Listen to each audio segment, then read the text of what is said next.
Сәлеметсіңдер ме, балалар? Бүгін біз сендермен 12-ші сабақ «Мен салқын су ішемін» тақырыбын өтеміз. Здравствуйте, ребята! Сегодня мы с вами пройдем 12-й урок «Я пью прохладную воду».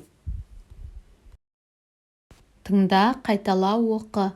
Послушай и прочитай вместе с переводом. Әлібек, сен су ішесің бе? Әлібек, ты пьешь воду? Я, мен су ішемін. Да, я пью воду. Әлібек, жылы су іш, суық ішпе, ауырып қаласың. Әлібек, пей теплую воду, не пей холодную воду, заболеешь. Мен суық ішпеймін, жылы су ішемін. Я не пью холодную воду, пью теплую. Бірінші тапсырма, сұраққа жауап бер. Ответь на вопрос. Бұл не? Что это? Бұл сәбіз, бұл қызанақ, бұл апельсин, бұл нан, бұл алма, бұл анар. Екінші тапсырма, көп нүктенің орнына тиісті әріптерді қойып жаз. Вставь правильные буквы и составь слово. Поставь видео на паузу и попробуй сделать сам.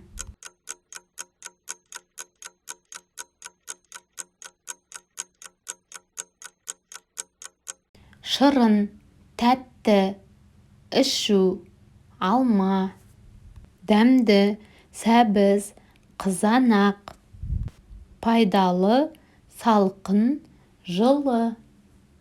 Үшінші тапсырма, третье задание, үлгі бойынша диалог құрыңдар.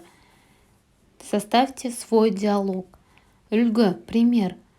Бұл су ма, шырын ба? Это вода или же сок? Бұл шырын, это сок. Бұл қандай шырын? Это какой сок? Бұл алма, немесе қызанақ шырыны. Это яблочный или же томатный сок. Шырын қандай? Сок какой? Шырын дәмді, салқын, жылы, тәтті, суық. Сок вкусный, прохладный, теплый, сладкий, холодный. Есте сақта, прочитай и запомни. Су ішемін, суық ішпе. На этом мы закончили урок. Подпишись, чтобы не пропустить следующий урок. Осымен сабағымыз аяқталды. Келесі сабақта кездескенше сау бол.